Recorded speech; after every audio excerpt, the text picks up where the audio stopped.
தலைவர் தேர்ந்தெடுத்துட்டாரு வேட்பாளரா. நான் அண்ணன் கேட்டேன், அப்ப அண்ணே 8 மாசம் கர்ப்பிணியா இருக்கிறாங்க, ஒவ்வொரு தெருவா நடந்து போகணுமே, அவங்க போவாங்களாண்ணே, கொஞ்சம் கஷ்டமா இருக்கு. நான் அப்பயே சொன்னேன், அண்ணா ஏன்னா அந்த கஷ்டப்படுத்துறீங்க, ஆனா ஜெயிச்ச முடிச்ச பிறகு நம்ம தலைவர்கிட்ட சொல்லி, நீங்க தலைவர்கிட்ட சொல்லி இன்னொரு போஸ்டிங் கூட கொடுத்துடலான்னு. அதுக்கு அந்த அக்கா தலைவர்கிட்ட சொன்னாங்க, பொதுச்செயலாளர் சொன்னாங்க தலைவர்கிட்டையும், 8 மாச குழந்தை இல்ல, 9 மாச குழந்தை இல்ல, தலைவரே நீங்க எனக்கு வாய்ப்பு கொடுத்துட்டீங்க, நான் நடந்து என் குழந்தையோட போறேன், என் குழந்தை பிறக்கும் பொழுது நீங்க முதலமைச்சரா இருப்பீங்க.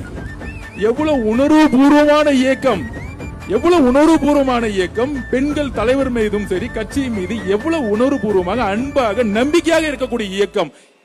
ஒரு அம்மாவுக்கு பெரிய விஷயம் என்னங்க, தன்னுடைய குழந்தைங்க, அந்த குழந்தையும் பாதுகாத்து நடந்து நடந்து எம்எல்ஏ ஆன எங்க சகோதரிய ஒரு பங்கன்ல நம்மளுடைய மேயர் அக்கா ஒரு கேண்டல கொடுக்க கூடாம, நாங்கள் இதுவரைக்கும் கவர்மெண்ட் பங்கன்ல கட்சியை பார்த்தது கிடையாது. எங்க தலைவருடைய வளர்ப்பு நாங்கள் அப்படி